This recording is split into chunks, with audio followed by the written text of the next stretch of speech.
સુરતમાં તાપી નદીના બ્રિજ પર થોડા દિવસો અગાઉ એક યુવકે ચડીને ધમાલ મચાવી હતી, ત્યારે ફરી એક યુવકે લિંબાયત વિસ્તારમાં સ્ટન્ટ કરતો વિડીયો સામે આવ્યો છે। લિંબાયત વિસ્તારમાંથી પસાર થતી મીઠી ખાડી પર નશાની હાલતમાં યુવક ગ્રીલિંગ કૂદીને ખાડીમાં પડવાનો પ્રયાસ કરી રહ્યો હતો।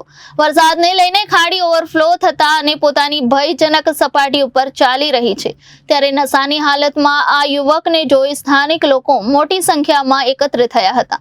આ લોકો જીવના અદ્ધર થઈ ગયા હતા। યુવક ખાડીમાં ન કૂદે તે માટે લોકો તેને સમજાવવાનો પ્રયાસ કરી રહ્યા હતા, જેનો સ્થાનિકોએ વિડીયો બનાવી લીધો હતો। बाहर निकल,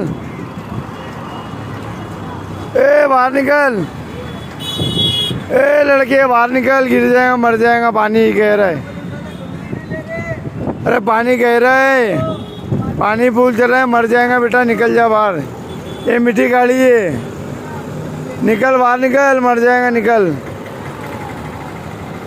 बेटा बाहर निकल, अरे निकल बेटा बाहर, मेरी बात मान, निकल जा मेरे बच्चे, निकल जा, गलती सबसे होती है बेटा। पुलिस को गाली दे के कोई फ़ायदा नहीं है, पुलिस को कोई गाली दे के कोई फ़ायदा नहीं है। पुलिस उसका काम कर रही है तो बाहर निकल।